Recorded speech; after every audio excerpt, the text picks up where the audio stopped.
Shalom, shalom. Selamat malam Bapak Ibu yang ada di Indonesia. Hari ini kita berkumpul kembali. Kita akan belajar pelajaran sejarah penebusan lanjutan dari pelajaran minggu kemarin. Ini adalah bagian yang kedua, yaitu pelajaran mengenai 8 kali Musa naik ke Gunung Sinai. Menarik ya Bapak Ibu ya.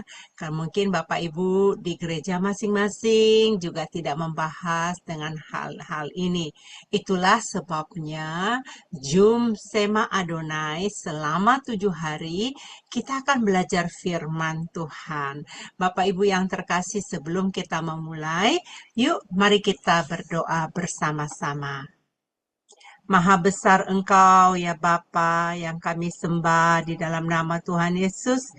Terima kasih ya Bapa kalau kami saat ini diberikan kesempatan untuk belajar firman Tuhan.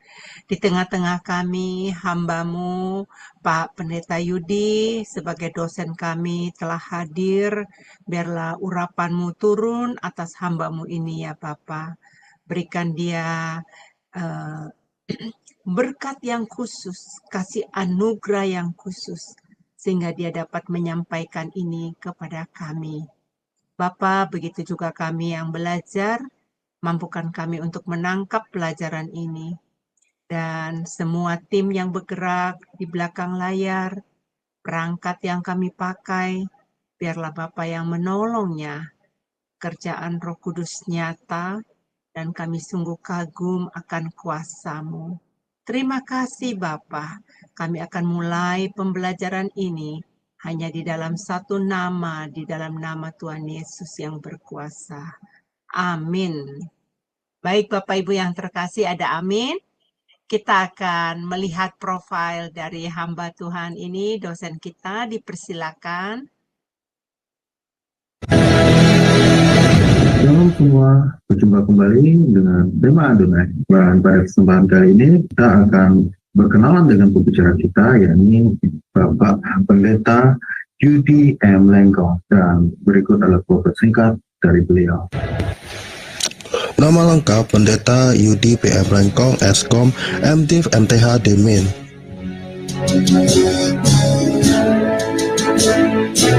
Tanggal lahir Manado 21 Oktober tahun 1979. Alma mater Sarjana Komputer Eskom di Universitas Bina Nusantara Jakarta pada tahun 2003. Master of Divinity MDiv di The Presbyterian General Assembly Theological Seminary Florida US pada tahun 2010.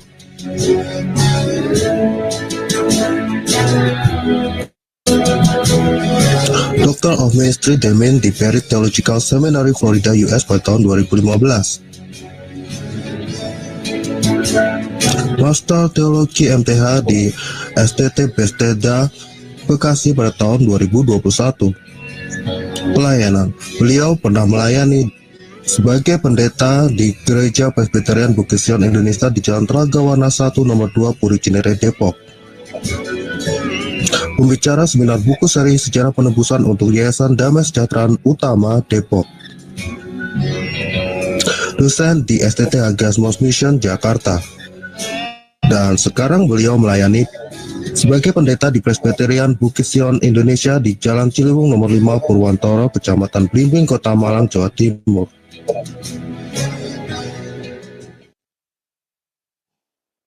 Nah, kita sudah melihat rangkaian ya dari profil dari Bapak Guru kita malam hari ini. Bapak Ibu melihat bagaimana akademik yang ditempuh oleh beliau sehingga dia punya kapasitas, ability untuk mengajar kita. Demikian juga kita Bapak Ibu. Makanya kita perlu belajar supaya kita punya kemampuan nanti untuk berbagi terhadap keluarga, terhadap teman kita. Mari kita menyapa Bapak dosen kita. Salam Pak Pendeta Yudi. Shalom Bapak Ibu sekalian, senang Apa ketemu kabar Pak? Ya, kabar baik, puji Tuhan Ibu. Walaupun capek ya Pak. Bapak dari pagi ngajar di STT, siang ada kegiatan lain, sore ngajar lagi, sekarang ngajar lagi. Wah luar biasa. Saya appreciate, saya sangat menghargai dan Ya, angkat terima jempol. kasih. Ya, baik Pak dosen, dipersilakan untuk memberikan pengajaran kepada kami. Baik, Shalom Bapak Ibu sekalian. Kita bertemu kembali di dalam Shema Adonai. Di dalam kelas sejarah penebusan, kita sedang mempelajari kehendak Tuhan yang ada di dalam Alkitab dari sudut pandang sejarah penebusan dengan alat bantu buku seri sejarah penebusan yang ditulis oleh Pendeta Abraham Pak. Dan kita sedang melihat tentang Perjanjian Sinai secara khususnya dan apa yang terjadi di Gunung Sinai. Bagaimana hal tersebut memiliki relevan dengan kita hari ini. Ini merupakan bagian yang kedua dari tema 8 kali Musa naik Gunung Sinai. Kalau kita lihat mengenai Gunung Sinai tingginya itu sekitar 2.291 meter, sangat tinggi. Dan di Gunung Sinai ini, Musa selama sekitar 4 bulan naik turun Gunung Sinai selama 8 kali, sebanyak 8 kali. Buat apa? Untuk menggenapi kehendak Allah. Untuk menggenapi kehendak Allah. Nah, itu suatu hal yang luar biasa gitu ya. Eh, kita telah melihat di dalam pertemuan sebelumnya bahwa pendakian pertama Musa naik Gunung Sinai pertama kali itu 1 hari setelah mereka tiba di kaki Gunung Sinai. Itu di tanggal 2 bulan yang ketiga, hari Senin. Apa yang terjadi di sana? Allah mengajukan proposal untuk mendirikan perjanjian dengan umat Tuhan, dengan orang Israel. Keluaran 19 ayat 3 sampai ayat yang ke-6. Kemudian kalau kita lihat keesokan harinya Musa naik lagi sambil membawa em, membawa jawab dari bangsa itu. Oh, bangsa itu setuju, mau masuk ke dalam perjanjian yang Tuhan sampaikan. Jadi Musa sampaikan kepada Tuhan, jadi dia naik lagi. Setelah itu di sana Allah memerintahkan untuk pengudusan selama 3 hari. Itu di Keluaran 19 ayat 8 sampai 15. Ini terjadi pada hari Selasa.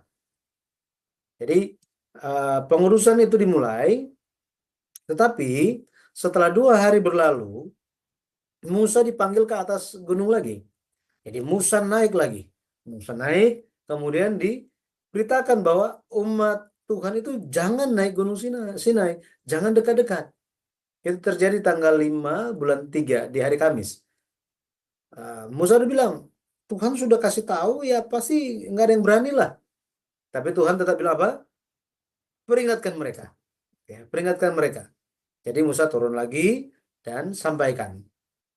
Keesokan harinya, pada hari Jumat, Tuhan turun ke kaki Gunung Sinai dan menyampaikan 10 perintah.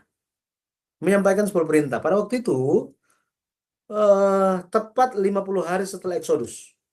Jadi setelah mereka dibebaskan, mereka menerima firman langsung dari Tuhan. Ini menggambarkan di perjanjian baru, 50 hari setelah manusia dibebaskan lewat penebusan Yesus Kristus, Roh Kudus turun. Tepat hari ke-50 kan? Itu kita kenal sebagai hari Pentakosta. Makanya pekerjaan Roh Kudus, pekerjaan firman tidak boleh dipisahkan. Tidak boleh. Nah, kemudian apa yang terjadi? Musa disuruh naik. Ini naik yang keempat kali. Dia menerima hukum Taurat. Makanya Musa ada di atas Gunung Sinai. Hal-hal yang dia terima dari Allah, segala firman itu dicatat dari Keluaran 20 ayat 22 sampai Keluaran 24 ayat 2. Ini prosesnya. Gitu ya. Ini prosesnya. Kitab Ulangan juga mencatat hal itu. Nah, hari ini kita akan lanjut kepada kenaikan yang kelima, gitu ya. Nah, apa yang terjadi kepada pendakian yang kelima atau kenaikan Musa yang kelima kali? Kalau kita baca di Keluaran 24 ayat 4, itu isi dari perjanjian Sinai. Ratifikasi, ya, ratifikasi. Jadi mereka penegasan masuk ke dalam perjanjian. Dikatakan, lalu Musa menuliskan segala firman Tuhan itu. Keesokan harinya, pagi-pagi didirikan nyala mezbah di kaki gunung itu dengan 12 tugu sesuai dengan ke-12 suku Israel. Nah, Musa dia turun dan semua firman yang dia terima dicatat semuanya, gitu ya. Setelah itu, keesokan harinya apa yang terjadi katanya? Pada hari yang ke-7 bulan yang ketiga, Musa tulis semuanya. Tulis semuanya. Bayangkan dari malam sampai pagi gitu ya. Dan di pagi hari itu juga Musa membangun mezbah, mendirikan 12 tugu, memberikan korban pendamaian. Setelah itu mendirikan perjanjian Sinai lewat pemercikan darah. Kalau kita baca Keluaran 24 ayat 5 sampai 8 dan Ibrani 9 ayat 19 dikatakan Musa memercikkan darah perjanjian itu, yang pertama ke mezbah, yang kedua ke bangsa Israel, yang ketiga ke kitab perjanjian. Khususnya kitab perjanjian itu ditulis di Ibrani 9 ayat 19. Ibrani 9 ayat 19. Setelah peristiwa ini, Musa naik ke atas gunung. Nah, dia naik ke atas gunung. Ini merupakan kenaikan yang kelima. Kenaikan yang kelima terjadi pada hari Sabtu. Itu adalah hari Sabat. Hari Sabat, ya. Tanggal 7 bulan 3 pada hari Sabtu atau hari Sabat. Apa yang terjadi? Ada perjamuan untuk memperingati ratifikasi perjanjian ini. Ini yang terjadi, ya. Biasanya setelah sesuatu acara, gitu ya, ada makan-makannya kan, ada perayaannya, gitu, untuk memperingati apa yang dirayakan atau ditetapkan. Nah, apa yang terjadi? Kalau kita lihat Keluaran 24 ayat 9 sampai 11 dikatakan, dan naiklah Musa dengan Harun, Nadab dan Abihu dan 70 orang dari para tua-tua Israel. Lalu mereka melihat Allah Israel. Kakinya berjejak pada sesuatu yang buatannya seperti lantai dari batu nilam dan yang terangnya seperti langit yang cerah. Tetapi kepada pemuka-pemuka orang Israel itu tidaklah diulurkannya tangannya. Mereka memandang Allah, lalu makan dan minum. Nah, jadi bisa lihat di sini, Musa biasanya dia sendirian. Tetapi kali ini dia naik dengan Harun, Nadab, dan Abihu. Bukan hanya mereka, ada 70 orang tua-tua juga. Dan mereka dikatakan bahwa mereka itu bertemu dengan Allah dan Allah tidak mengulurkan tangannya. Artinya apa? Mereka itu biasanya orang yang melihat Tuhan itu mati. Ini ekspresinya ya, tidak diulurkan tangannya. Biasanya mati itu. Tetapi kali ini tidak mati. Kenapa? Karena mereka telah masuk ke dalam perjanjian dengan Tuhan. Masuk dalam perjanjian dengan Tuhan. Mereka memandang Allah lalu makan dan minum katanya.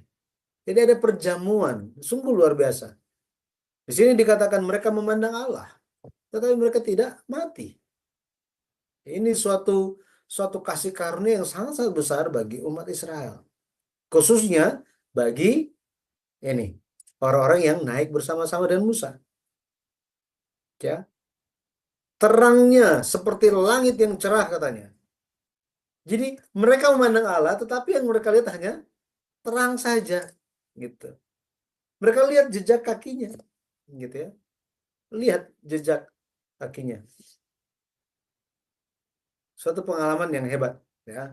Keluaran 24 ayat 14 dikatakan apa?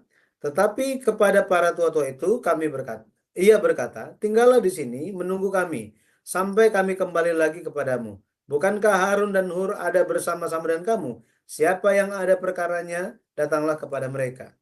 Nah, ini bicara tentang apa? Ini berbicara bahwa Musa telah turun. Musa telah turun. Makanya dia bilang apa? Dia bilang, ya, bukankah Harun, Hur ada bersama-sama dengan kamu? Siapa yang ada perkaranya, datang kepada mereka, katanya. Kepada Harun dan Hur. Ingat ya, ini Harun dan Hur, orang yang waktu perang di Rafidim, melawan Amalek, Musa mengangkat tangan, ketika tangannya mulai turun, Israel mulai kalah. Tapi supaya nggak turun, yang di sebelah yang satu ada Harun yang pegang tangannya, di sebelahnya lagi ada Hur yang memegang tangan, sehingga tangan Musa tetap ke atas. Pada akhirnya mereka mengalami kemenangan.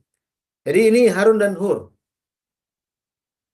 Keluaran 24 ayat 14 kita bisa tahu bahwa Musa telah turun dari Gunung Sinai.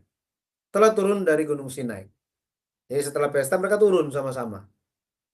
Nah, setelah itu barulah Musa naik untuk yang ke-6 kali. Jadi ini terjadi pada hari yang sama, ya. Pada hari yang sama mereka naik, langsung turun. Itu yang kelima. Yang keenam itu terjadi pada hari Minggu. Ya, hari Minggu tanggal 8 bulan 3. Dan ini berlangsung untuk waktu 40 hari. 40 hari. Jadi Musa dia naik, turunnya itu tanggal 17 bulan 4. Tanggal 17 bulan 4. Jadi bulannya sudah berganti. Sudah berganti bulannya. 40 hari doa puasa yang pertama. Doa puasa yang pertama. Ya. Jadi dari tanggal 8 bulan 3 sampai tanggal 17 bulan 4. Ini 40 hari doa puasa yang pertama. Karena ada yang kedua. Gitu ya. Ada yang kedua. Ini yang pertama. Nanti Bapak Ibu bisa baca Keluaran 24 ayat 12 sampai 18. Kemudian Ulangan 9 ayat 8 sampai 14. Ini terjadi di hari Minggu. Naik yang ke-6 kalinya. Coba kita lihat. Keluaran 24 ayat 18. Masuklah Musa ke tengah-tengah awan itu dengan mendaki gunung itu. Lalu tinggallah ia di atas gunung itu 40 hari dan 40 malam lamanya. Nah, di sini 40 hari 40 malam. Ini pertama kali. 40 hari yang pertama. Dan dia doa puasa. Dicatat juga di Ulangan 9 ayat 9. Setelah aku mendaki gunung untuk menerima loh-loh batu, loh-loh perjanjian yang diikat Tuhan dengan kamu, maka aku tinggal 40 hari 40 malam lamanya di gunung itu. Roti tidak kumakan dan air tidak kuminum. Jadi jelas di sini ya. Sebelum Musa menerima 2 loh batu yang berisi 10 perintah, 40 hari siang dan malam Musa tidak makan dan tidak minum. Bayangkan. Dia berdoa di hadapan Tuhan dan dia menerima jawaban. Di saat ini kita lihat bahwa kepada Musa diberikan 2 loh batu. Nah, loh batu itu dibuat sendiri oleh Allah dan tulisannya 10 perintah itu diukir oleh Allah sendiri. Allah sendiri yang tulis gitu ya, yang ukir. Ini. Nah, 2 loh batu ini nanti kita akan belajar mengenai 2 loh batu ini, tetapi bisa bayangkan ada seperti suatu buku yang ukurannya itu sekitar 45 cm kali 45 cm, itu 1 hasta kali 1 hasta. Ya, seperti buku yang besar gitu ya, buku yang besar. Kemudian itu terbuat dari batu tetapi tipis, seperti laptop lah tebalnya gitu. Ya, itu tebal tapi tipis gitu, tipis. Dan ditulis sebelah menyebelah, artinya di sisi yang di depan dan di belakang ada. Nah, ini ada Bukan cuma satu, ada dua. Jadi ada dua. Makanya Musa pegang begini. Bukannya, oh 5 di sini, kemudian 6 sampai 10 di sini. Bukan. Gitu ya. Bukan begitu. Tetapi isinya sama persis. Nah, kali ini Tuhan yang bikin semuanya. Loh batunya juga Tuhan yang bikin, tulisannya pun Tuhan yang tulis gitu ya. Keluaran 32 ayat 16 dikatakan, kedua loh itu ialah pekerjaan Allah dan tulisan itu ialah tulisan Allah.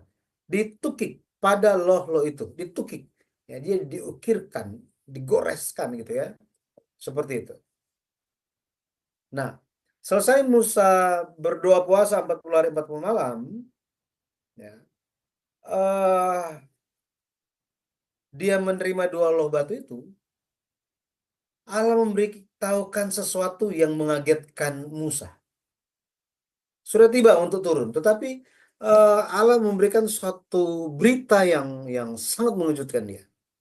Allah bilang kepada Musa apa? Musa, kamu lihat itu umat yang kamu pimpin keluar, mereka telah menyembah berhala. Mereka seperti keledai liar yang keluar kandang. Tidak bisa dikendalikan katanya. Tuhan sangat marah waktu itu. Tuhan sangat marah. Dan kalau kita lihat, Musa akhirnya turun, gitu ya, dia turun. Kapan dia turun? Tanggal 17 bulan 4. Bisa bayangkan, dia mempertaruhkan nyawanya di atas gunung untuk menerima firman hidup dari Allah. Jalan-jalan yang baik, jalan-jalan hidup untuk umat Tuhan. Tetapi mereka yang di bawah kaki gunung Sinai meninggalkan Tuhan. Bayangkan, meninggalkan Tuhan. Tidak peduli. Pada akhirnya, pada tanggal 17, bulan yang keempat, pada hari Kamis, Musa turun. Dia turun dengan memegang dua loh batu di tangannya. Dan apa yang terjadi di sini? Apa yang terjadi di sini? Ketika Musa turun, Musa melihat bahwa orang Israel itu sementara memikul-mikul membawa lembu emas, ya, lembu dari emas, patung lembu emas, dan orang Israel menari-nari, berdansa-dansa, sukacita luar biasa sambil berseru-seru, oh inilah Allah kita, Allah yang menuntun keluar dari Israel. Bayangkan hal ini terjadi, ya, terjadi di hari Kamis. Keluaran 32 ayat 1 dikatakan apa? Ketika bangsa itu melihat bahwa Musa mengundur-undurkan turun dari gunung itu, maka berkumpullah mereka mengerumuni Harun dan berkata kepadanya, mari, buatlah untuk kami Allah yang akan berjalan di depan kita. Sebab Musa ini, orang yang telah memimpin kami keluar dari tanah Mesir, kami tidak tahu apa yang telah terjadi dengan dia. Jadi Musa sangat marah mengenai hal ini. Ya, Musa sangat marah mengenai hal ini. Dan apa yang Musa lakukan? Musa ambil batu itu dan dua loh batu itu. Dua loh batu yang ada di tangan itu, Musa banting ke kaki gunung, di batu-batu itu, sehingga itu hancur berkeping-keping.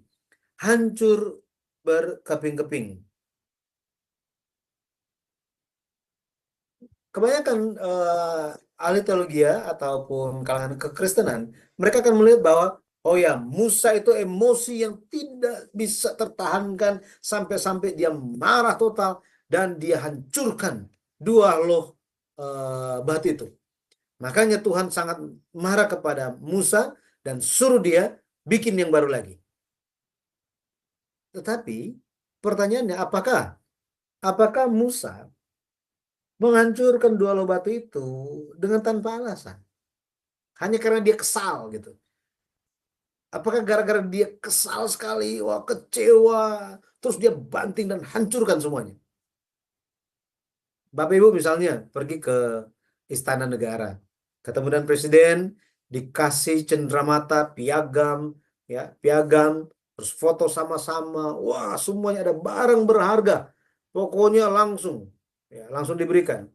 Ketika pulang ke rumah, menemui bahwa di rumah itu anak-anak Bapak Ibu itu, waduh, hidup semaunya, mabuk-mabukan, apakah Bapak Ibu akan banting hadiahnya, hadiah dari presiden itu? Ya sepertinya enggak ya.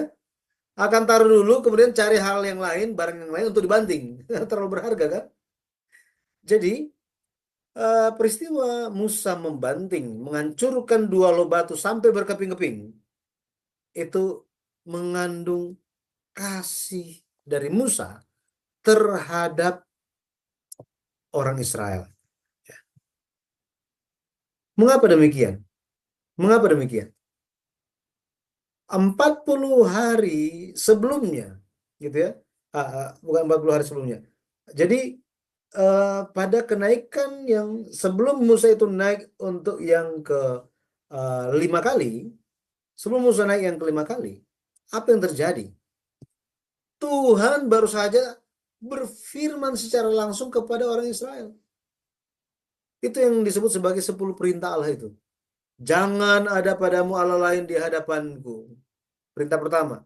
Perintah kedua, jangan membuat patung bagimu untuk disembah, menyerupai apapun untuk disembah. Ini perintah yang kedua. Ya kan? Jadi sudah ada perjanjian ini. Dan orang Israel mengenai perjanjian ini, orang Israel bilang apa? Ya, firman Tuhan akan kami laksanakan. Segala yang difirmankan Tuhan akan kami laksanakan. Tetapi mereka melanggar. Mereka melanggar. Artinya apa? Artinya orang Israel ketika mereka melakukan penyembahan berhala, lembu emas itu, maka yang ada pada mereka adalah hukuman mati. Itu hukuman mati itu. Nggak ada keringanan lagi. Gara-gara apa hukuman mati? Gara-gara sudah ada dokumen resminya. Apa itu? Dokumen resminya apa? 2 loh batu. Kenapa dibuatnya ada 2 loh batu? Kenapa bukan cuma 1? Biasa perjanjian itu antar 2 pihak dibikin rangkap 2. Betul kan? Kita hari ini kan melaksanakannya seperti itu. Jadi ada di pihak pertama, di pihak kedua juga ada, sama persis. Pakai meterai juga. Tanda tangan semuanya. Nah, ketika Musa turun, dia sementara membawa ini dokumen perjanjian bahwa apa? Orang Israel jika melanggar apa yang ditulis di sini, mereka akan mati. Mereka akan binasa. Satu-satunya cara untuk Israel mereka tidak binasa, bagaimana caranya? Dokumennya harus dihancurkan. Perjanjiannya itu harus dibatalkan. Makanya Musa menghancurkan 2 loh batu itu. Jadi bukan hanya sekedar kesal dan lain-lain, bukan. Pada akhirnya setelah itu 2 loh batu itu dihancurkan, maka perintahnya, dokumen itu apa? Dokumen resminya, perjanjiannya sudah tidak berlaku. Iya kan? Nggak berlaku. Karena apa? Dokumennya sudah hancur. Nah, perjanjian Allah itu memang kekal. Perjanjian Allah itu kekal. Dan kalau kita lihat dengan dan itu berlaku ketika 2 loh batu itu sudah ada, sudah ada. Dan ketika dokumen itu, 2 loh batu itu hancur, pada akhirnya Allah tidak bisa menjalankan menetapkan apa yang ada di dalam 2 loh batu itu, karena sudah hancur dokumennya. Tetapi Allah berikan kesempatan kepada umatnya. Ya. Bagaimana caranya? Keluaran 32 ayat 26 sampai 28. Dikatakan, maka berdirilah Musa di pintu gerbang perkemahan itu, serta berkata, siapa yang memihak kepada Tuhan, datanglah kepadaku. Lalu berkumpullah kepadanya seluruh Bani Lewi. Berkatalah ia kepada mereka, beginilah firman Tuhan Allah Israel. Baiklah kamu masing-masing mengikatkan pedangnya pada pinggangnya, dan berjalanlah kian kemari melalui perkemahan itu dari pintu gerbang ke pintu gerbang, dan biarlah masing-masing membunuh saudaranya dan temannya dan tetangganya. Bani Lewi melakukan seperti yang dikatakan Musa, dan pada hari itu tewaslah kira-kira 3.000 orang dari bangsa itu. Jadi Allah menegaskan hukumannya. Dari satu bangsa tidak akan dimusnahkan. Tetapi ada hal yang harus dijalankan. Hukuman itu. Musa turun yang ke-6 kali, dia turun, 3.000 orang mati. Tapi setidaknya sebagian besar masih dibiarkan hidup. Setelah peristiwa ini, orang Israel dikuduskan. Ya, mereka dikuduskan. Lalu apa yang terjadi? Keesokan harinya, Musa naik lagi ke atas gunung. Keesokan harinya, bayangkan. Keesokan harinya. Baru turun kemarin. Sekarang dia naik ke atas gunung. Ini kenaikan yang ke-7. Pada tanggal 18 bulan 4. Ini di hari Jumat. Ini merupakan kenaikan Musa yang ke-7, dan dia di atas Gunung Sinai 40 hari lamanya berdoa syafaat, berdoa pengantara bagi orang Israel.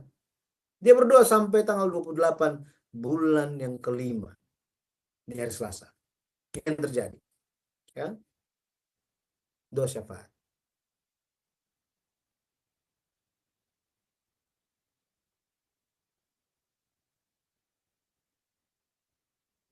Coba kita lihat apa yang Musa katakan. Keluaran 32 ayat 30. Keesokan harinya berkatalah Musa kepada bangsa itu, kamu ini telah berbuat dosa besar, tetapi sekarang aku akan naik menghadap Tuhan. Mungkin aku akan dapat mengadakan pendamaian karena dosamu itu. Jadi Tuhan gak suruh dia naik. Tetapi Musa yang naik menghadap Tuhan. Dan apa yang dia lakukan? Ulangan 9 ayat 25 dikatakan, maka aku sujud di hadapan Tuhan 40 hari 40 malam lamanya. Aku sujud karena Tuhan telah berfirman akan memunahkan kamu. Bayangkan. Ya. Ini sangat-sangat berat. Ya. Sangat-sangat berat. Makanya hal ini menunjukkan bagaimana kasih Musa terhadap orang Israel kepada umat Tuhan. Inilah pengantara yang luar biasa. Dia tidak menyerah terhadap umat Tuhan, kepada umat Israel. Meskipun mereka jahatnya minta ampun, karakternya keras seperti itu, tetapi Musa dia sabar dan dia tetap apa? Dia tetap menjadi pengantara bagi mereka. Tuhan ingin musnahkan mereka, bayangkan. Tetapi Musa, dia tetap memohonkan kepada Tuhan, Tuhan jangan Tuhan. 40 hari, bayangkan. Ada yang pernah doa 40 hari secara konsisten untuk sesuatu hal. Bukan untuk diri sendiri, tetapi untuk orang lain diampuni. Bayangkan. Bertobat untuk orang yang lain. Supaya mereka itu memperoleh pengampunan dari Tuhan. Ya. Musa lakukan itu. Musa melakukannya.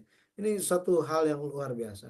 Di sini kita bisa melihat kasih Musa terhadap umat Tuhan. Kita bisa melihat hatinya yang luar biasa. Ya, pendeta-pendeta dan kita semua sebagai pendoa-pendoa, kita harus memiliki kesabaran hati seperti halnya yang Musa miliki. Ya. Jadi pada akhirnya selesai doa syafaat itu, Musa turun pada tanggal 28 bulan yang ke-5.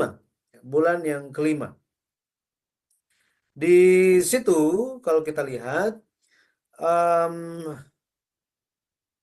Musa, kalau kita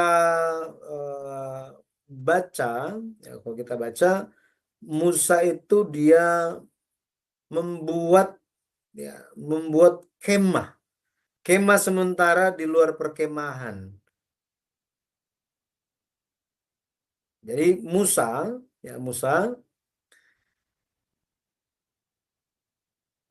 setelah dia mendengar semua yang dikatakan oleh Tuhan, setelah didengar semua yang difirmankan oleh Tuhan, apa yang harus dia lakukan?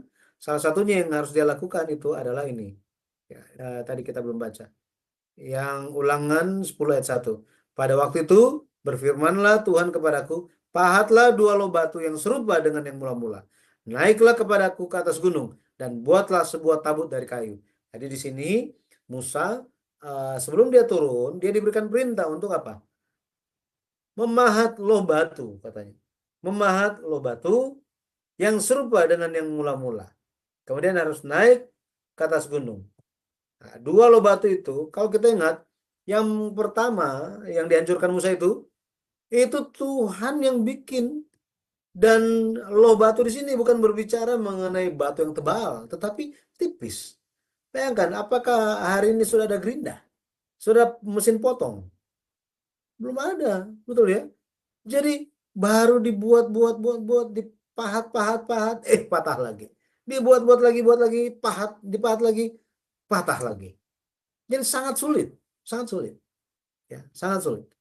Tetapi Musa harus memahat 2 loh batu yang serupa, kemudian taruh di dalam suatu tabut dari kayu. Dikatakan demikian. Nah, setelah ini dia turun. Apa yang dilakukan? Kalau kita baca di Keluaran 33, itu di situ ya, Musa mendirikan kemah. Kalau kita lihat sebelumnya dia memberikan pesan di Keluaran 33 ayat 3 sampai 6. Musa sampaikan kepada orang Israel bahwa kalian harus bertobat. Oke. Jangan pakai perhiasan lagi. Akhirnya mulai waktu itu semua orang Israel tidak ada yang pakai perhiasan. Simpen semuanya. Disimpan semuanya. Keluaran 33 ayat 3 sampai 6.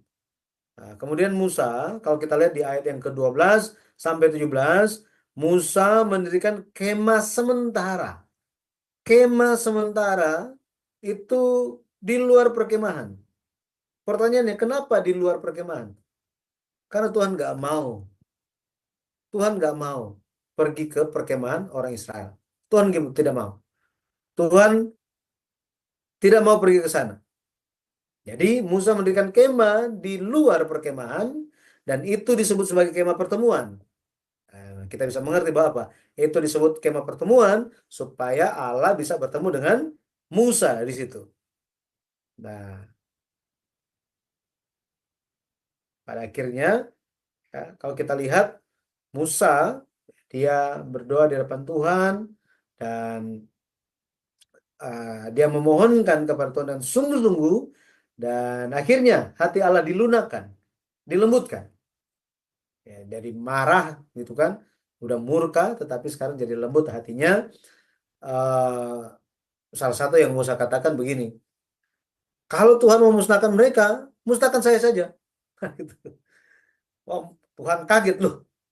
Musa berani, ya, dia berani untuk apa? Menggantikan seluruh umat Israel. Dia yang tidak masuk dalam kitab kehidupan. Yang penting semuanya masuk ke dalam tanah Kanaan. Gitu ya. Seperti itu. Ini yang Musa lakukan.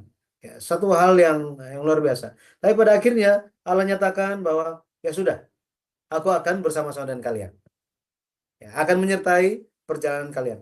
Ingat, ini belum 1 tahun loh. Belum 1 tahun mereka keluar dari Mesir. Belum 1 tahun, tapi udah bikin kasus gitu ya. Seperti itu umat Israel.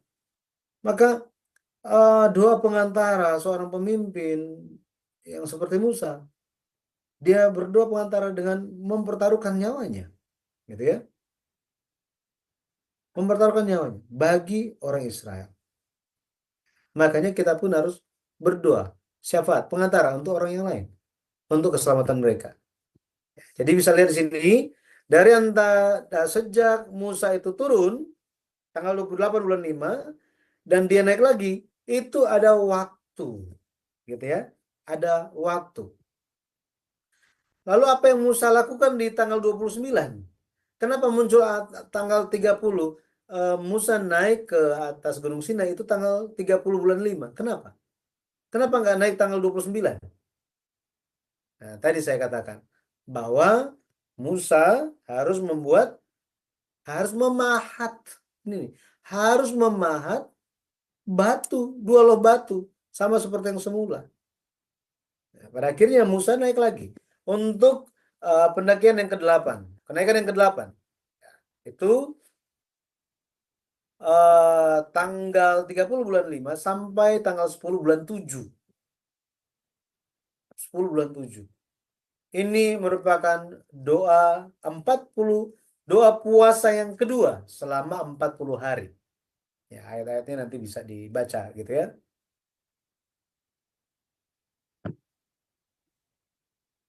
Jadi kalau kita lihat Musa dia mendirikan kemah pertemuan sementara. Setelah itu kalau kita baca di Keluaran 34 ayat 18 sampai 26 itu ada 3 hari raya dan hari Sabat yang harus dijaga. Setelah itu Musa naik untuk yang ke-8 kalinya ke Gunung Sinai, berdoa, berpuasa sambil membawa apa? Membawa 2 loh batu itu ditaruh di dalam peti kayu. Musa naik. Bayangkan. Musa naik lakukan itu semua, gitu ya, untuk umat Tuhan. Kemudian kalau kita baca Keluaran 35 ayat 28 dan Ulangan 10 ayat 4, Allah menulis lagi firman perjanjian seperti yang sebelumnya. 10 perintah pada 2 loh batu itu. Jadi bukan Musa yang tulis ya, bukan.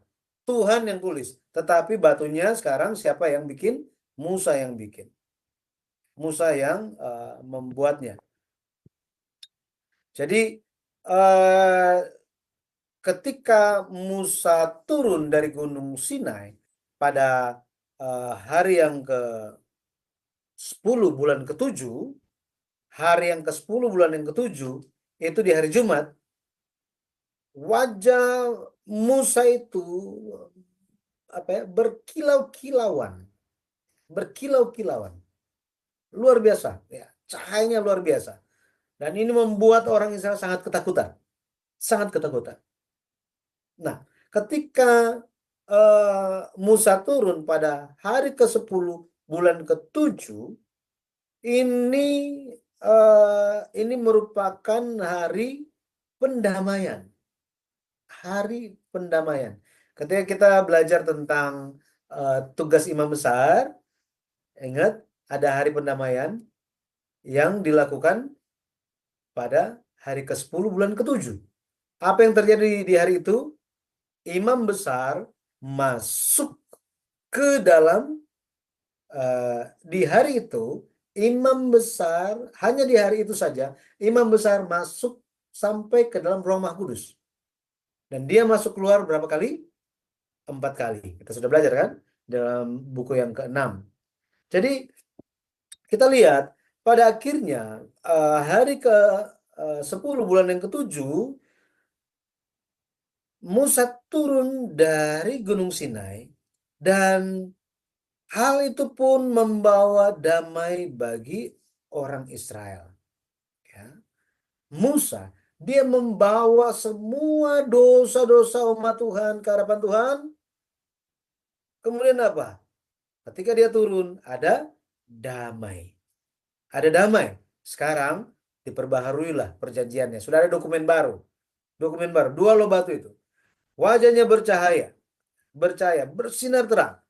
Orang Israel sangat takut sampai-sampai Musa harus pakai apa? Harus pakai kain supaya apa? Supaya terang itu tidak terpancar gitu. Ya, orang-orang kayak melihat matahari gitu. Makanya mereka sangat takut, sangat takut. Oke. Di 2 Korintus 3 ayat 16 sampai 17 menjelaskan mengenai hal ini. Dikatakan 16 sampai 17. Tetapi apabila hati seorang berbalik kepada Tuhan, maka selubung itu diambil daripadanya. Sebab Tuhan adalah roh, dan di mana ada roh Allah, di situ ada kemerdekaan. Di situ ada kemerdekaan. Di sini kita bisa lihat bahwa waktu Musa turun yang ke-8 kali, wajah dia itu bercahaya, bersinar terang. Bersinar terang. Makanya harus ditutup. Harus ditutup katanya. Harus dipakai selubung. Tetapi Rasul Paulus katakan apa? Rasul Paulus bilang bahwa sekarang ini bila seseorang bertobat kembali kepada Tuhan, maka selubung itu akan diambil. Akan diambil. Artinya apa?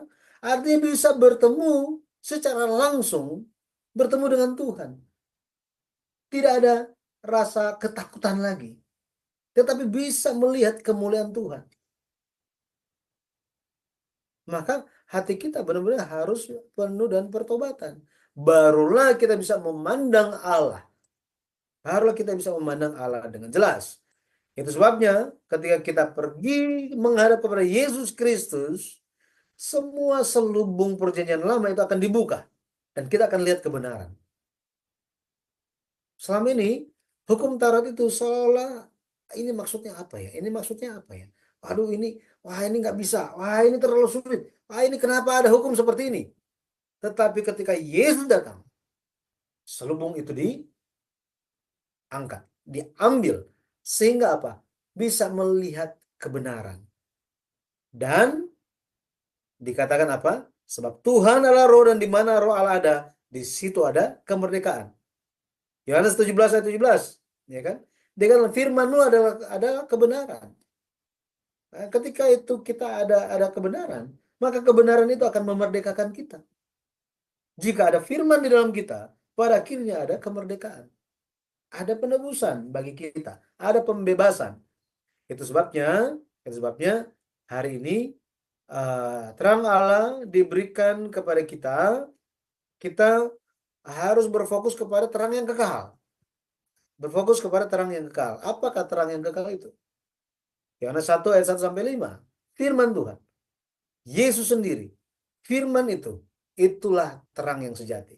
Maka hari ini kita harus selalu melihat kepada terang itu. Ya.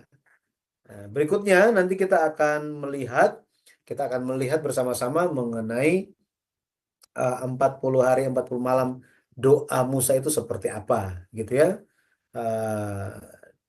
Tetapi pada hari ini kita telah menyelesaikan 8 kali Musa naik turun. Setidaknya kita tahu seperti apa.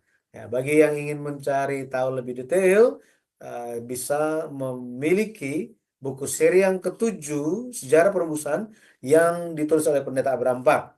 Ya.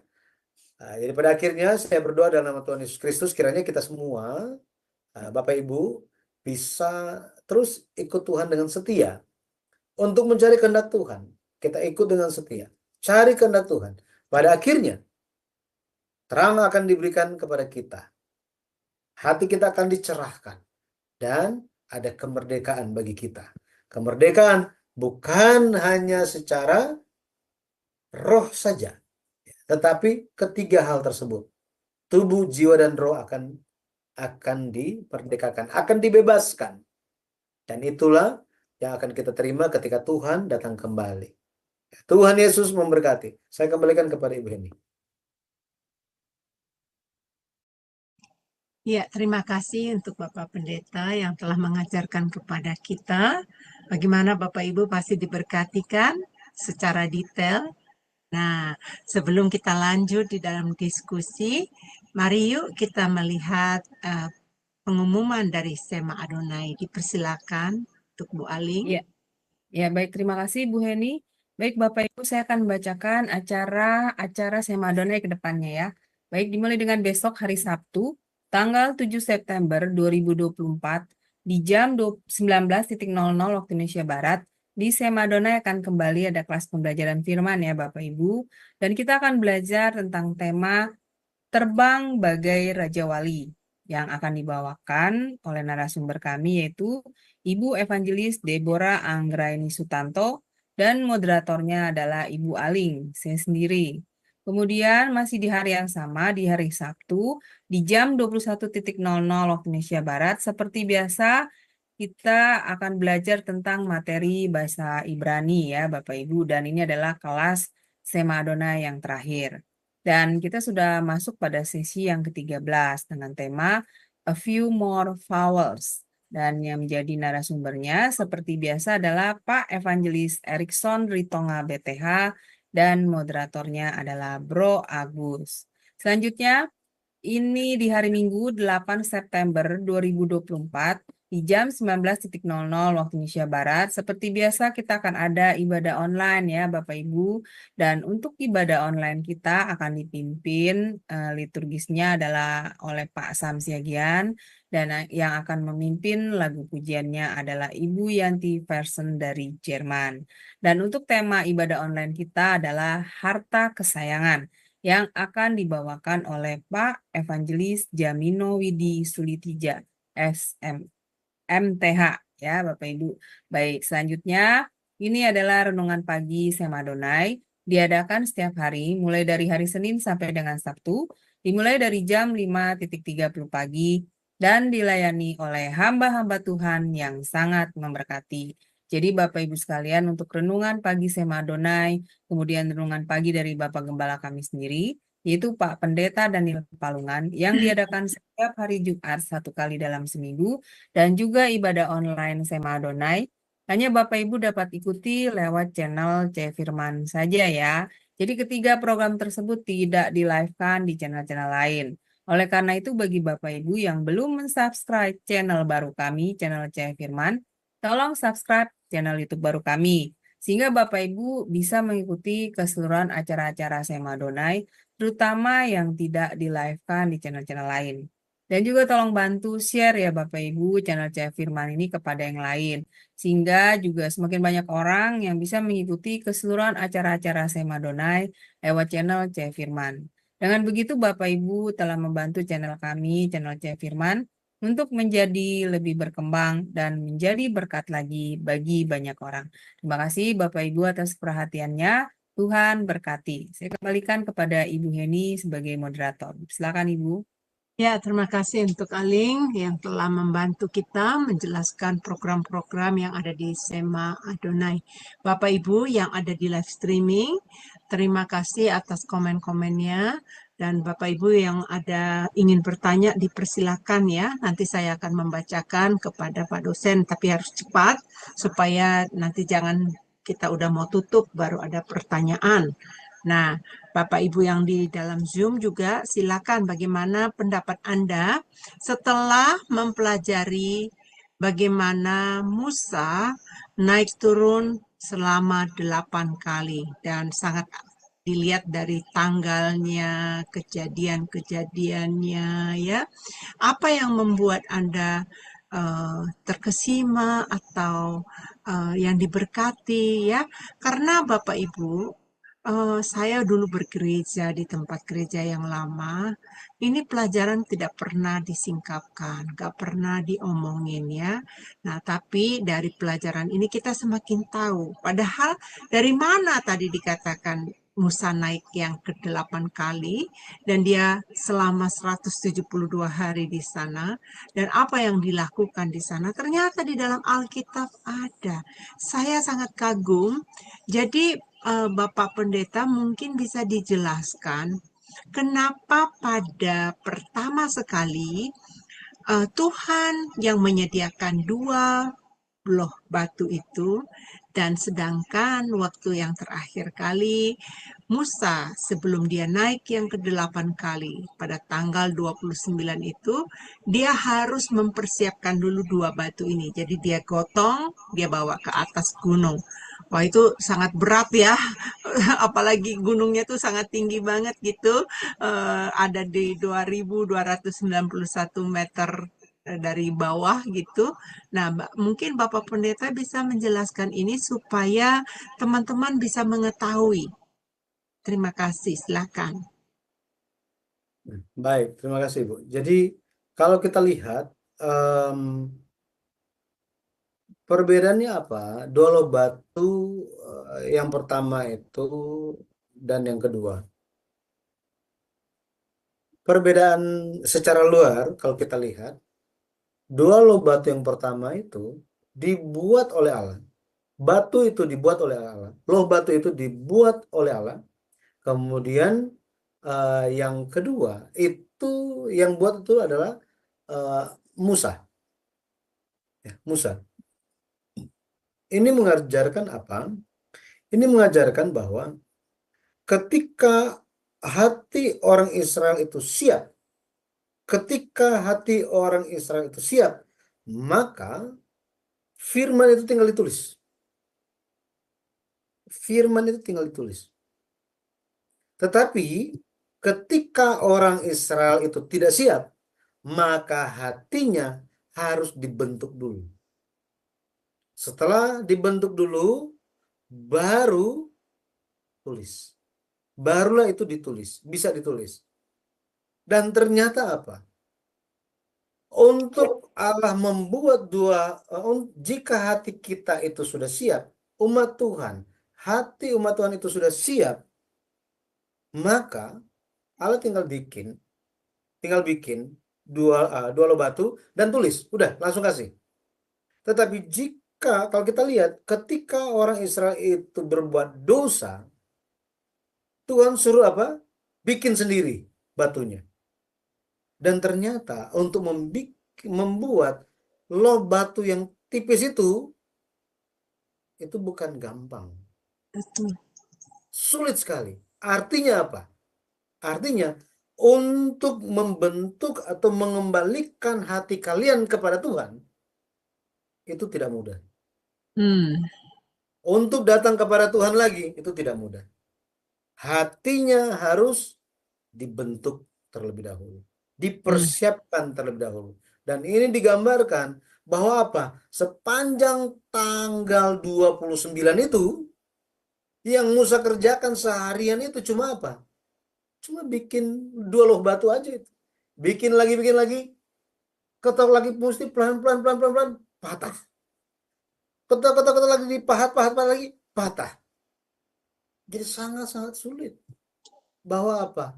Untuk membawa hati kita di hadapan Tuhan itu sulit sekali. Sulit sekali. Itu sebabnya sangat penting, sangat perlu untuk hati kita dipersiapkan terlebih dahulu. Ya. Dan tetap menjaga hati kita. Karena ketika kita itu melawan kehendak Tuhan, pada akhirnya mesti mulai baru, lebih susah lagi, lebih sulit lagi, sangat sulit. Ya, bukankah begitu apa adanya, ya kan?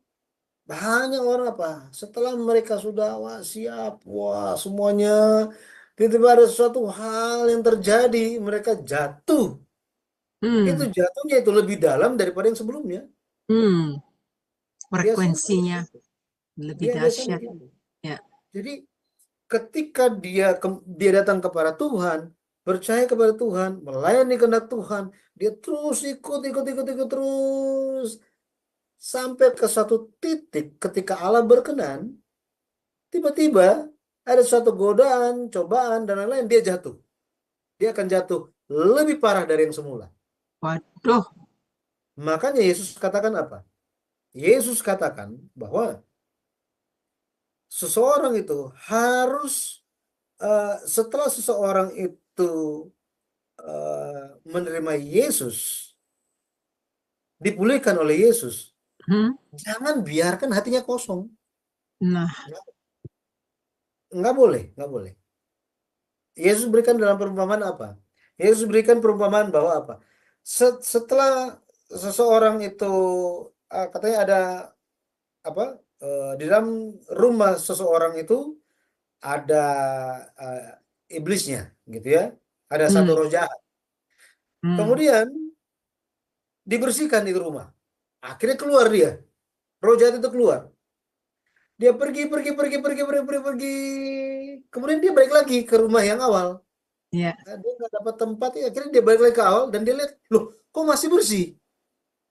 Ini, kok masih bersih? Bagaimana? Apa yang dilakukan? Dia nggak langsung masuk. Dia nggak langsung tinggal di situ. dia pergi, dia panggil 7 roh yang lebih jahat dari dia dan masuk ke dalam Hmm. rumah itu. Dan firman Tuhan katakan apa?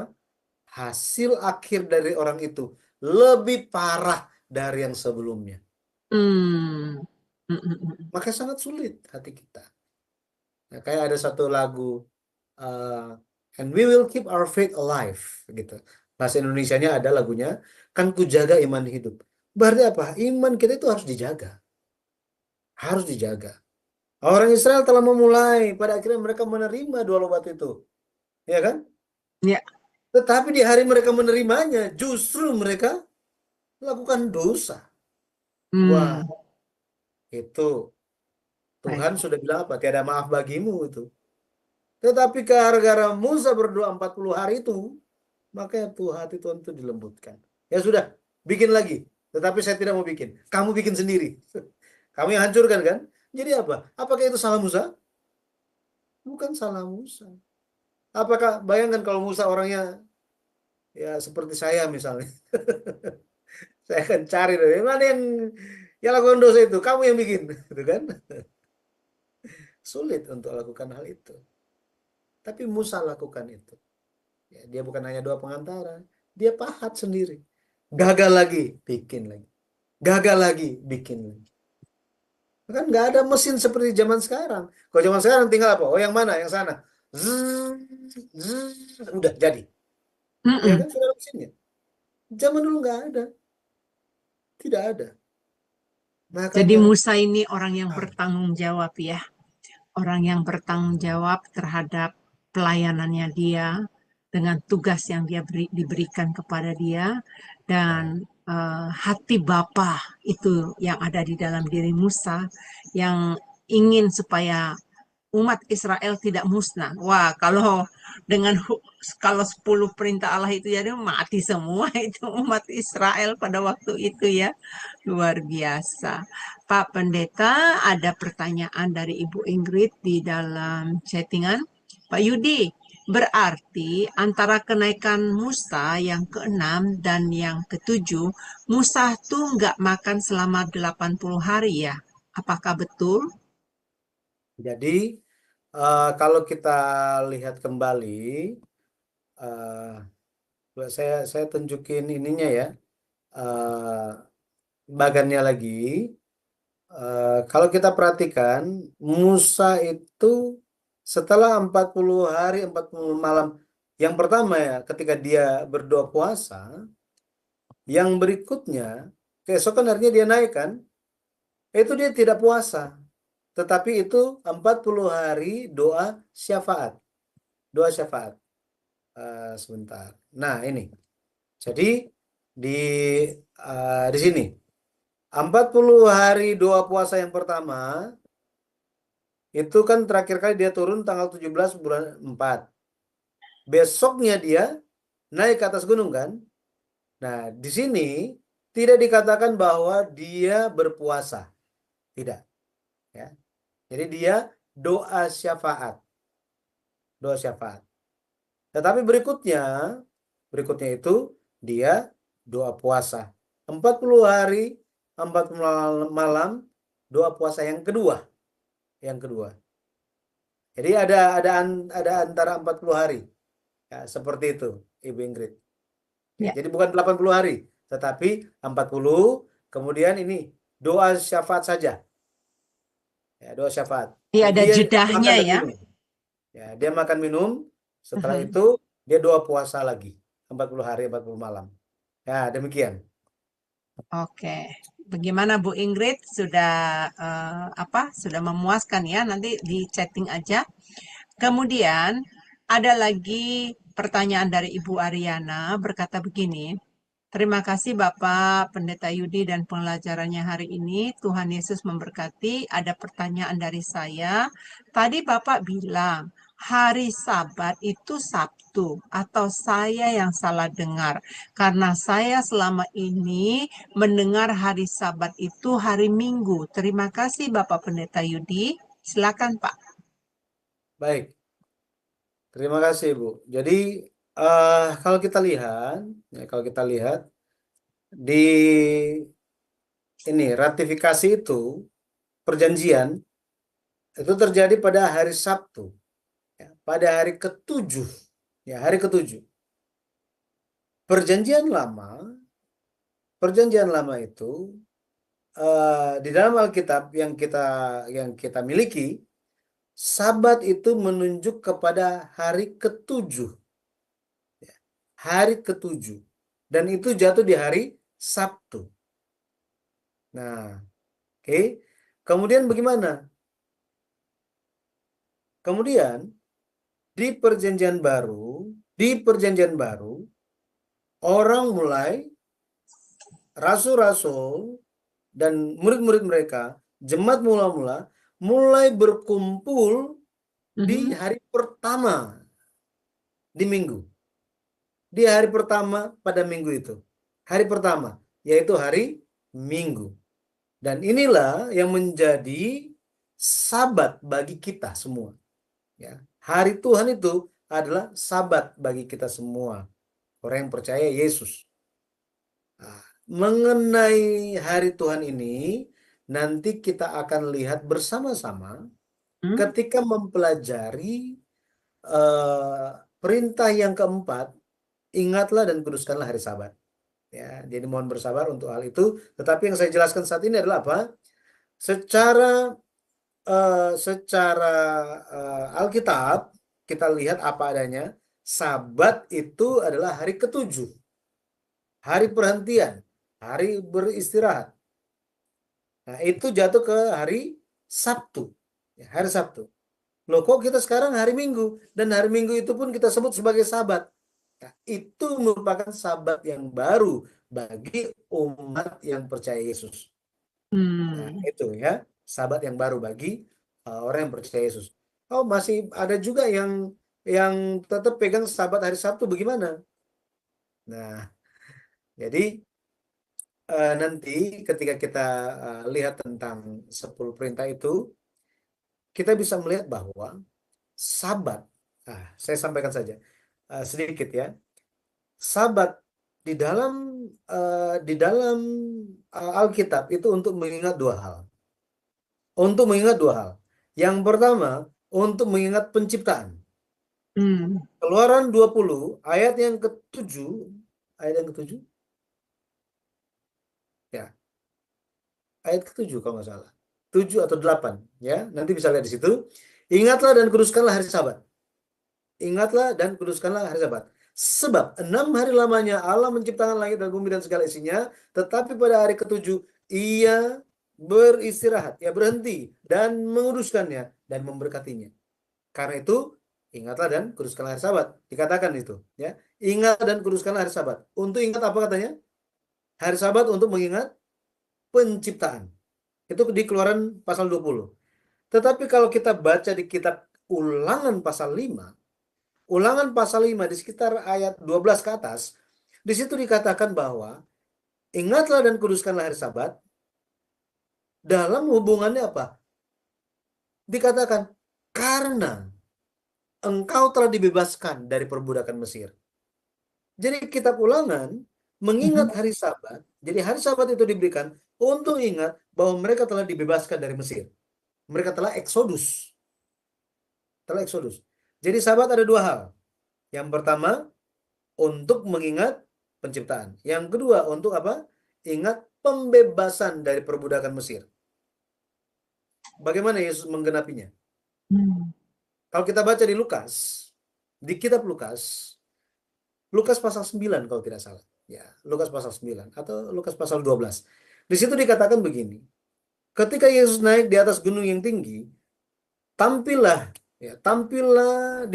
bersama Yesus Musa dan Elia, dan mereka membicarakan sesuatu. Bapak Ibu tahu apa yang dibicarakan? Yang dibicarakan adalah tentang kepergiannya. Ini tentang kepergiannya. Jadi Yesus mau pergi katanya. Yesus mau pergi, kata kepergian di dalam bahasa Yunani exodon. Ingat Exodus? Ini kata yang sama, exodon. Jadi Yesus akan pergi katanya. Yesus akan eksodus. Dan itu terjadinya kapan? Ini bicara tentang apa? Ini berbicara tentang pekerjaan penebusan yang Yesus lakukan. Maka hari yang selalu dinanti-nantikan, yang selalu diingat, itu hari ketika dia mati atau hari ketika dia bangkit. Ya, memang dua-duanya. Tetapi kita merayakan hari kemenangan itu di hari Minggu. Yesus menggenapi bahwa apa? Bahwa Sabat adalah untuk mengingat kita semua dibebaskan dari dosa. Dan Yesus selesaikan pekerjaan pembebasan untuk kita semua. Dia selesaikan di hari pertama dalam minggu itu. Hari pertama. Makanya kita menjaga Sabat untuk ingat apa? Untuk ingat penebusan Yesus Kristus. Nah, seperti itu, Ibu. Ya, jadi Baik. jangan khawatir. Yang kita sedang jaga hari ini itu Alkitabiah. Ya, Alkitabiah. Di dalam kalau kita belajar tentang buku yang ke-9 tentang tanggal dan hari perjalanan umat Israel itu dengan sangat detail, kita bisa menemukan bahwa di Perjanjian Lama hari Minggu, hari pertama itu sering muncul di dalam Perjanjian Lama. Nah, jadi itu bukan hari Minggu yang kita jaga sekarang ini, bukan bikin-bikinan, bukan. Tetapi itu Alkitabiah. Ya. Ya, seperti itu, Bu. Saya kembalikan kepada Ibu Hendy. Ya, baik, itu saya rasa sudah mencukup ya. Oh, ini dia mengatakan, terima kasih penjelasannya. Saya akan bersabar menunggu pelajaran Bapak yang akan datang. Nah, ada satu lagi pertanyaan dari Ibu Ingrid di dalam teks ini ya, di Zoom. Pak Yudi, apakah tindakan orang Israel dengan membuat patung lembu emas, apakah tindakan tersebut dengan yang dimaksudkan menghujat, menghina Roh Kudus kalau kita lihat di Perjanjian Baru? Jadi mereka ada kalau ekspresi lain di dalam Perjanjian Baru, memang ada yang bilang menghujat Roh Kudus, tetapi ada juga satu bagian yang lain dikatakan jangan mendurhakai Roh Kudus. Ini jangan mendurhakai Roh Kudus. Jadi orang Israel bisa dikatakan, ya, saya bilang bisa dikatakan bahwa mereka menolak Tuhan, gitu ya. Mereka menolak Tuhan. Mereka tidak mau percaya kepada Tuhan. Mereka mau percaya sesuai dengan apa yang mereka percaya, gitu ya. Di Perjanjian Baru, jika orang itu mendustai Roh Kudus, mendurhakai Roh Kudus, ya, pada akhirnya mereka tidak akan menerima pengampunan, gitu ya. Ya sama kan, mereka mati semua itu, penyembah-penyembah berhala itu.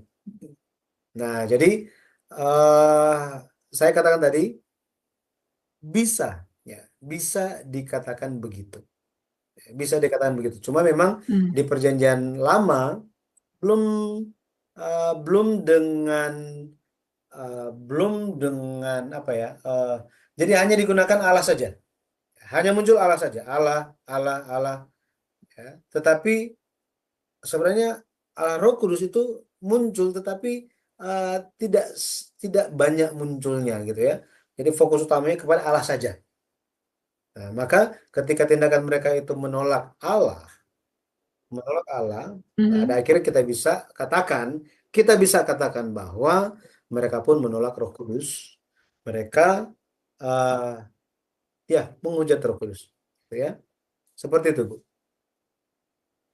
Ya, baik. Saya rasa udah puas ya. Bapak Ibu, apakah ada yang masih mau bertanya? Diberikan kesempatan satu kali lagi. Siapa yang mau bertanya? Bagaimana pendapat Bu Aling? Ya, dari pengajaran malam ini saya mendapat berkat yang sangat luar biasa ya, karena dan memang pelajaran sejarah penebusan ini saya baru menemukan penjelasannya yang begitu detail ya. Maksudnya bisa menjelaskan ini apa sih apa makna dari apa Musa ini turun naik dari ke Gunung Sinai ini, dan dari apa yang Bapak paparkan tentang Musa ini luar biasa ya Pak. Seorang Musa ini kenapa? Karena dari teladan dia saya menangkap bahwa eh, dalam menghadapi yang sekarang ya Pak ya, dalam pengaplikasian hidup sekarang, dalam menghadapi orang-orang yang seperti bangsa Israel ya, yang tegar tengkuk, yang apa namanya susah dibilangin ya Pak, tapi kita memang harus meneladani dari sikap Musa ini yang dia bisa apa menghadapi bangsa Israel ini dengan kesabaran yang luar biasa ya Pak. Maksudnya kasih itu karena kasihnya ya Pak yang besar terhadap sesama eh, manusia ya, terhadap bangsanya, dia bisa menanggung apa segala sikap-sikap bangsanya yang amburadul kayak begitu Pak. Maksudnya nah ini suatu bagi saya suatu berkat. Kenapa? Karena sangat memberkati, karena saya jadi merasa dikuatkan Pak dari teladan Musa ini. Jadi ketika saya harus berhadapan dengan orang-orang yang karakternya ekstrim, ini saya bisa jadi ingat gitu. Oh iya, Musa aja bisa meneladani seperti itu. Jadi saya seperti apa dibangkitkan suatu semangat ya Pak, untuk saya tetap bisa sabar, tetap bisa eh, seperti Musa lah itu. Teladan dari dia itu. Wah, luar biasa Pak. Terima kasih Pak, sangat memberkati pemaparannya malam ini dan yang minggu lalu. Ya, terima kasih Bu Heni, saya kembalikan. Ya, sama-sama. Terima kasih kembali juga untuk Bu Aling. Kalau untuk saya sangat kagum kepada Musa ya, tapi memang saya belum bisa mengikuti jejak Musa 100%. Saya masih, kalau Musa yang kenaikan yang ketujuh kali tadi ya itu ya, dia punya inisiatif ya, dia datang kepada Tuhan hanya untuk berdoa, eh, doa syafaat. Waduh, saya merinding itu luar biasa ya. Jadi tentunya dengan kebebalan umat Israel, tapi kasihnya masih terus Tuhan, besar sekali supaya umat Israel tidak musnah ya. Jadi dia masih naik ke Gunung Sinai. Nah, Bapak Ibu, percayalah dalam penemuan pertama di dunia, ini adalah pelajaran pertama sekali melalui pengajaran sejarah penembusan. Ini disingkapkan. Bisa di-compare saudara-saudaraku, bisa dilihat, bisa di-search ya. Jadi buku sejarah penebusan ini sangat luar biasa. Kalau Anda memiliki uang dan Anda senang belajar firman Tuhan, Anda ingin mempelajarinya lebih dalam, Mas beli aja langsung ke www.sejarah penebusan. Anda akan bisa membelikan bukunya ini. Kenapa? Apa yang diajarkan oleh Bapak Pendeta Yudi memang banyak sekali dari buku-buku sana. Tapi untuk mendapatkan lebih sempurna lagi, lebih komplit lagi, miliki buku ini. Karena Bapak Ibu akan diberkati. Nah, kalau Bapak Ibu yang tidak senang belajar, ayo belajar. Buku Alkitab kita itu adalah historinya Tuhan yang Tuhan berikan. Tuhan memberikan ilham kepada Musa untuk dituliskan. Itu betul-betul tulis apa kisah nyata yang perlu kita ketahui. Karena dari kenaikan Musa 8 kali ke Gunung Sinai ini tuh pun banyak pelajaran moral yang diberikan kepada kita. Malu kalau kita tidak bisa mengikuti jejak-jejak yang baik ya. Jadi Musa baru turun, besok dia naik lagi, terus naiknya juga bukan naik bukit biasa, tapi tingginya lebih dari 2000 meter dari atas sana. Terus dia mesti gotong-gotong, wah luar biasa banget. Kita mah kalah deh, kalah benar. Tapi ayo kita bangkit ya, kita maju terus supaya kita terus bisa menjadi anak Tuhan. Dan hari ini Bapak Ibu yang ada di Zoom jangan keluar, sebab setelah ini nanti kita akan berdiskusi dengan tema yang berbeda dengan Bapak Pendeta Yudi. Dan sekarang saya memberikan kepada Pak Pendeta Yudi untuk conclusion dan doa berkat. Dipersilakan Pak.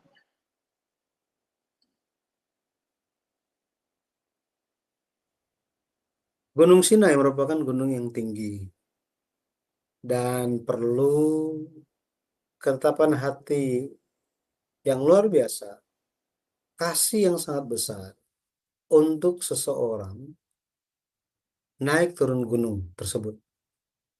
Musa naik turun Gunung Sinai sebanyak 8 kali untuk menggenapi kehendak Tuhan. Apakah yang menjadi kehendak Tuhan?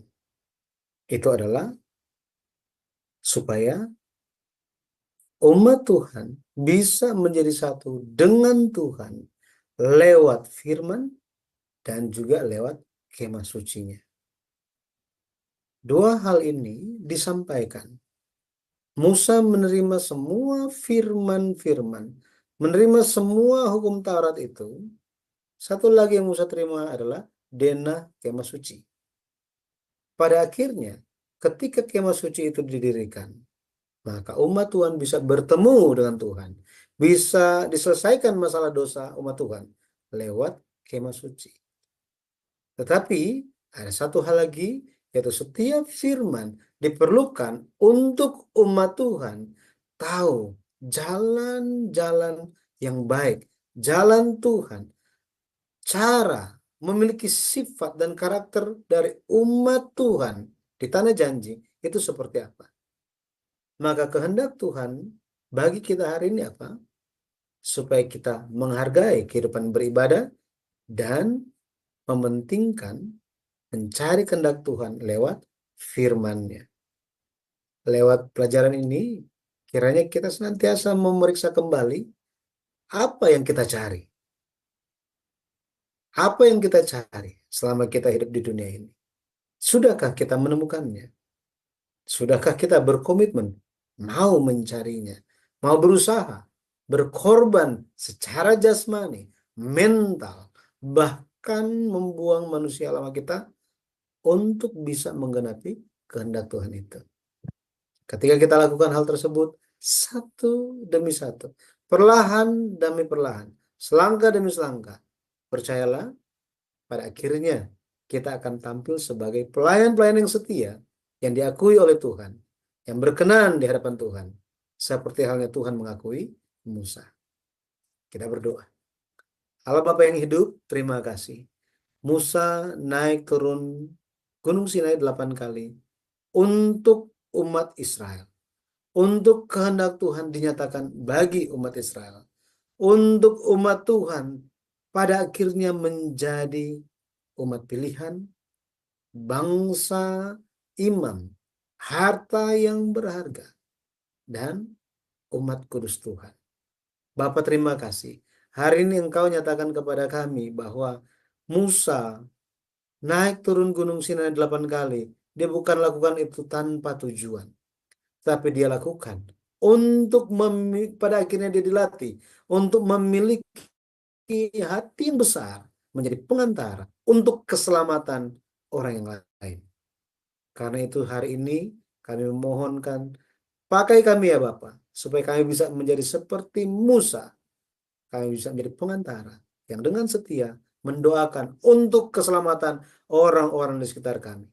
Bapa, kami percaya Engkau sangat berkenan ketika ada jiwa yang diselamatkan. Karena itu biarlah Engkau yang pakai kami, secara khususnya pakailah channel Cahaya Firman ini, sehingga bisa membawa jiwa-jiwa di hadapan Tuhan. Supaya mereka menerima keselamatan, dan pada akhirnya bukan hanya kami yang bersuka cita, tetapi sorga bersuka cita, karena ada jiwa yang dimenangkan. Bapak terima kasih. Tolong pakai terus channel Cahaya Firman ini, sehingga pekerjaan Tuhan, terang Tuhan itu bisa menjangkau lebih luas lagi, lebih banyak orang lagi, Sehingga banyak orang yang lebih disadarkan, banyak orang yang lebih diterangi dengan cahaya firman-Mu, pada akhirnya mereka bisa bertumbuh di dalam pengenalan yang benar tentang Tuhan dan bertumbuh di dalam iman mereka. Kami ingin Tuhan senantiasa meneguhkan kami. Bapa, tolong Engkau yang sertai semua anak-anak-Mu yang melayani, biarlah kasih-Mu yang besar terus menyertai setiap kehidupan mereka, anggota keluarga, pekerjaan mereka, bahkan pelayanan mereka. Engkau yang berkenan mencurahkan berkat-Mu. Bagi kami semua ya Bapak yang mendengarkan, Bapak kami percaya Engkau memperhatikan kami dan Engkau mengingat kami. Engkau bukan hanya lihat dan lupa, tetapi kami percaya bahwa jika Engkau mengingat kami satu kali saja, pada akhirnya semua kehidupan kami akan beroleh kelancaran dan pemulihan. Terima kasih ya Bapak. Kami memohon Roh Kudus yang senantiasa membimbing kami, memenuhi kami, sehingga kami terus mengarahkan pandangan kami hanya kepada Tuhan saja, hanya kepada firman-Mu saja. Terpujilah nama Tuhan, sampai kami bertemu lagi di kesempatan selanjutnya. Kiranya ya Bapak, kasih setiamu, kemurahan-Mu, dan berkat kesehatan, kekuatan terus ada bersama dengan kami. Terima kasih ya Bapak. Terpujilah nama Tuhan, dengan meninggikan nama Yesus Kristus yang kudus, kami berdoa dan bersyukur. Amin. Amin, amin, amin. Terima kasih Bapak Pendeta Yudi atas pengajarannya hari ini yang sangat memberkati ya. Dan Bapak Ibu tetap bersama kami sebab setelah ini kita akan diskusi di Zoom Sema Adonai ya. Sampai ketemu minggu depan. Tuhan Yesus memberkati. Shalom, shalom, shalom.